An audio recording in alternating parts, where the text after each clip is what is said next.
I just bought a Mazda RX-8 sight unseen. What does that mean exactly? It means I didn't see it in person, drive it in person, or even hear it in person. I either made the stupidest move ever, or, well, there is no more. It's a Mazda RX-8 for Christ's sake.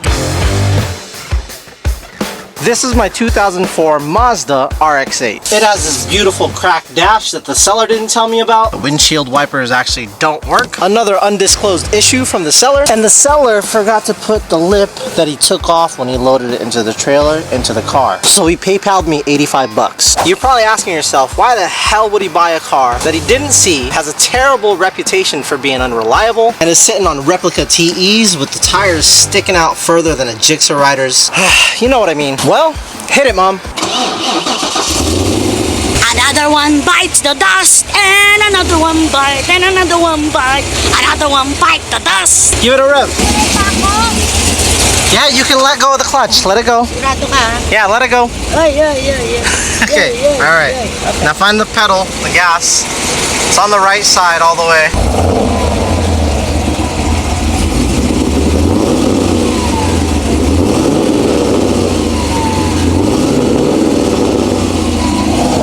This Mazda RX-8 actually has an LS7.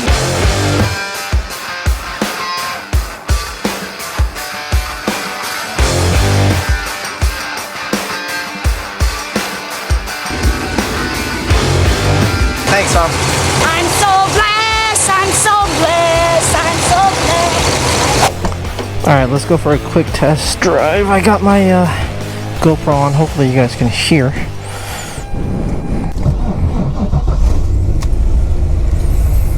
Okay, I drove it around earlier and I don't know, I feel like it's running hot. It got up to like 260 even. Let me know in the comments below if that's too hot. I feel like that's way too hot even for an aluminum engine. This still has the OEM electronic steering, but it's not working. So right now we have manual steering.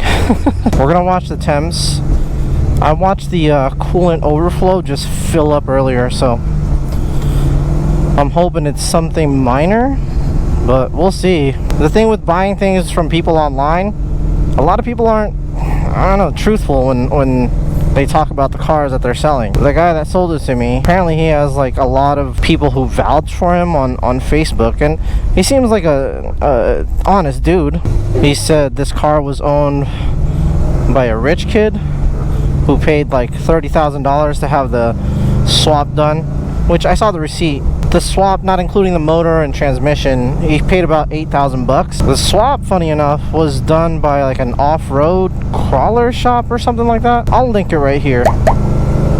I didn't think it was that weird. Maybe that shop just has a good reputation, which I did look them up. They had like 4 stars. But my hope is that the motor and transmission are just as healthy as my S13's motor and transmission. This swap was done in 2016. I have the receipts in there. And apparently the car just kind of sat because whoever owned it, the kid, I think his name is actually on here, Brandon. I was told he just gave up. Andrew said when he got the car, it was all pretty much stripped and he added all the interior pieces, which in my opinion, it's pretty nice. Minus that crack right there, right? See, we're already at 248. I don't know if that's normal. Coolant spewed all over the motor when I was driving up and down, but then like the temps went down. So I don't know if it's just a freaking thermostat issue or what. This is actually my 3rd drive with this car. I've just been driving around my neighborhood and I am getting used to it now.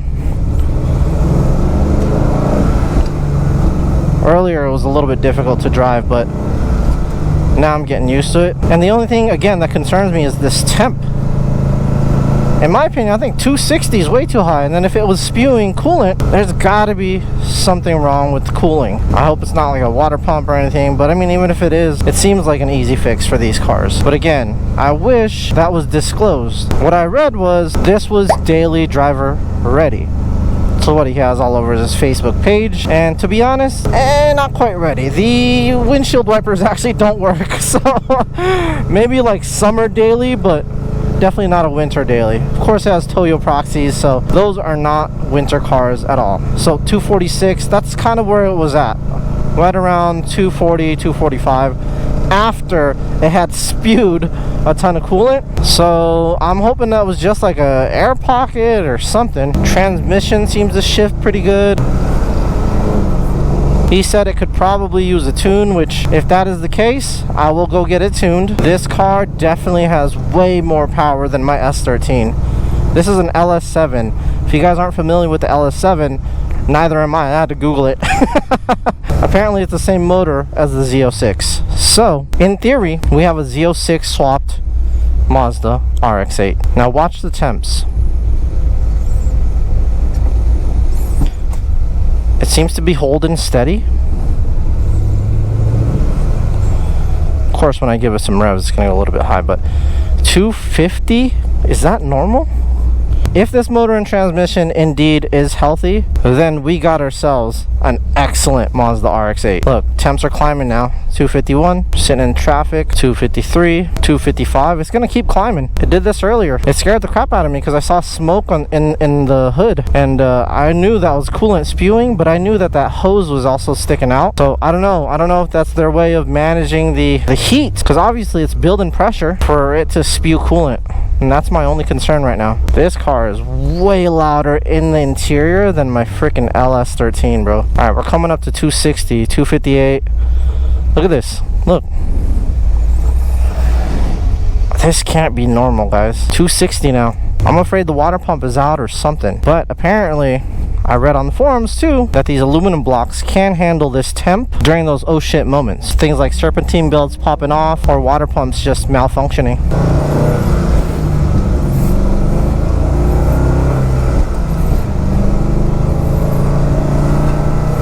And now it's going down. Obviously we got air coming through. Let me know if that's normal, man. It has a few small things, right? Like it's misaligned. The power steering is horrendous. I mean, there's nothing. It does have the wire coming out of it, so I know it's still the OEM electronic steering. Overall, it seems like a great freaking car. Look, temps are going down now that I'm driving. When I'm sitting there, it's just hot.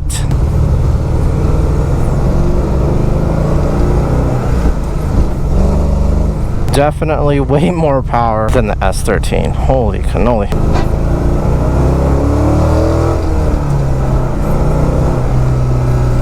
Whew. I mean, other than that, it feels freaking amazing, dude.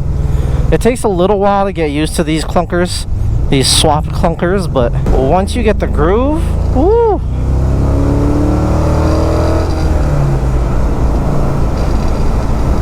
I'm not exactly sure what this... He said this is some kind of like a GPS thing. I have no idea. I don't even know how this works. There's no speedo on this. The speedometer doesn't work. So Andrew said he wasn't sure if this car just needed to be driven. He mentioned a couple things like when you turn it on and it's cold, it has a really rough idle, which it does. It does this like womp womp womping thing. A little bit annoying, but I think once it warms up, it seems to idle just fine. Woo!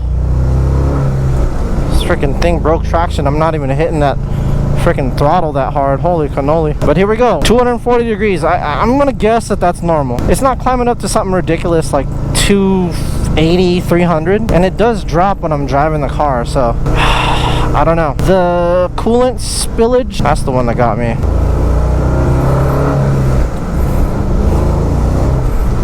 Yeah, it's just breaking loose.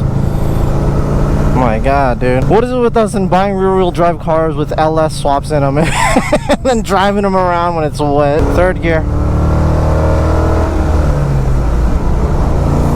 Fourth. Oh my god, dude. Oh my god. I barely tapped fourth gear and that freaking sent me back in my seat. Oh my god. Alright. We are sitting at a light. Watch the temps go up. 46 seems to be holding. Oh, 48. It just goes up, which is like, I understand when a car is sitting, the temps go up, but I just feel like this car is running extremely hot. But again, I don't know LS's. Everything else seems good. Everything. I mean, again, it's a swap car. You can't expect perfection from a swap car, but whoever did this swap, I can just... Oh god, I can't even see. There's a blind spot. Such a weird angle to have a blind spot on the RX-8. But from the looks of the receipts, it's a clean swap. And you can see the swap is much cleaner than my S13. Shop swap versus garage swap. Now Ray was saying something about garage swaps being oh, thanks for telling me about my light, more reliable than a shop swap, because you don't know what shops do. But after looking at it, even looking underneath, it seems like it's an excellent swap. I mean, it rev matches pretty good.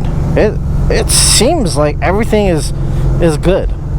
Like, this whole car is good. This should be a $25,000 to $30,000 vehicle, in theory anyway.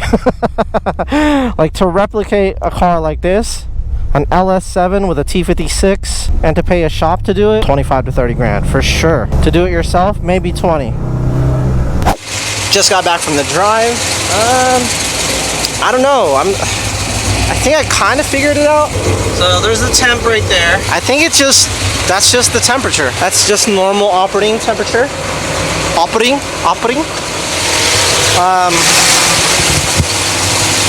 Yeah, I mean, you could just see the coolant. You could see the coolant that's spewed. The radiator is sitting underneath, like it's set up like this underneath the car, and I don't notice anything smoking. I might just have the homies drive it and see what they think. Okay, it is nighttime, and I just wanted to show you guys the rough idle when it's cold. The car.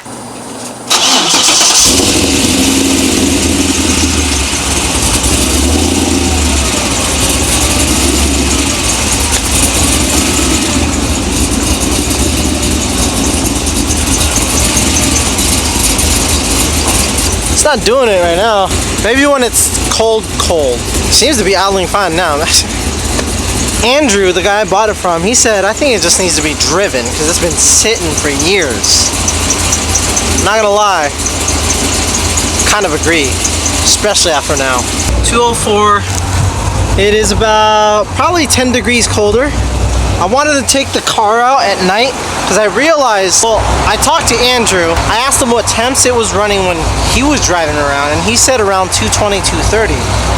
And I'm at like 245, but I realized he's in Spokane, and they're like 20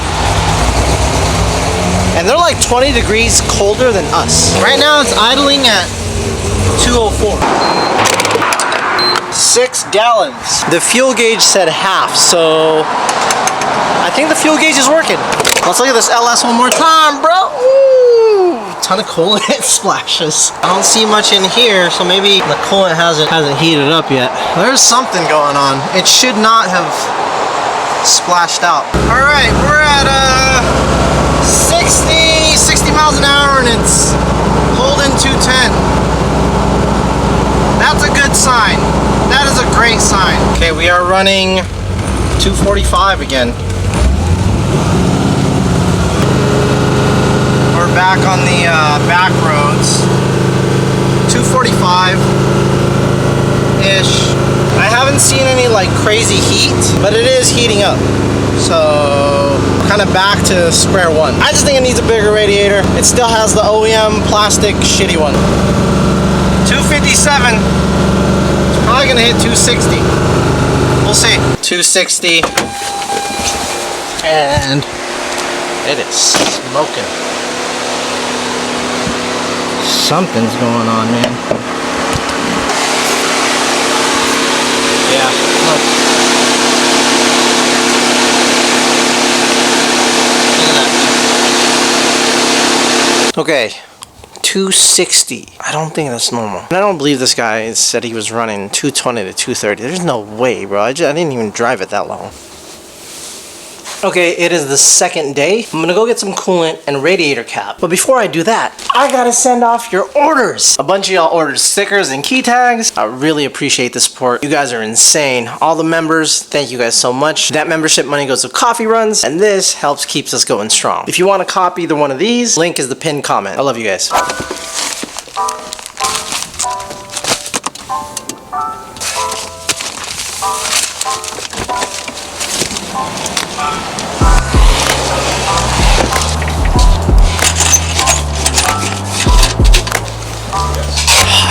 Freaking forgot my wallet. I hope AutoZone takes Apple Pay.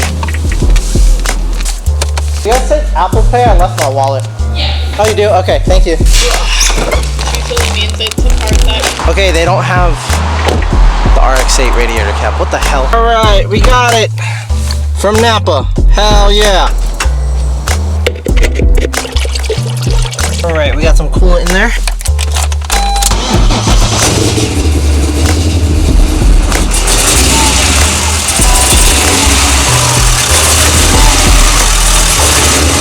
You hear that weird idling?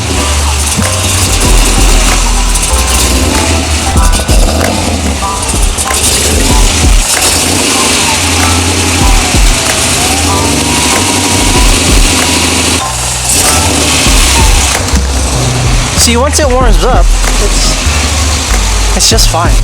Well, I saw a couple of bubbles coming out of that hose. I just saw a couple more. I'm gonna let this keep burping. It hasn't gone past 226 just idling, and then when I rev it,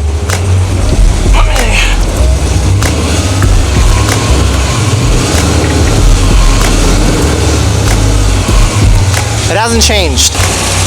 I guess we should go drive it.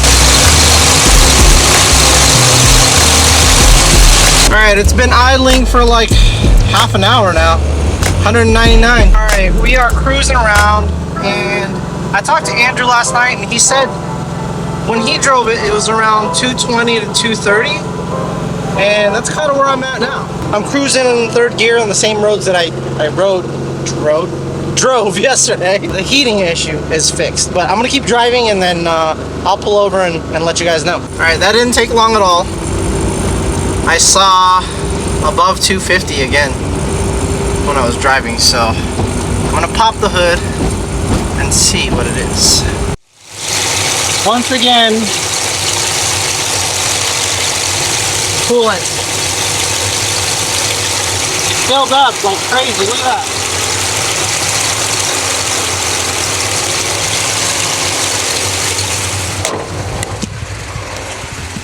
Thinking it's the water pump, man. That's what I'm thinking. 253. Oh, what a pain in the ass.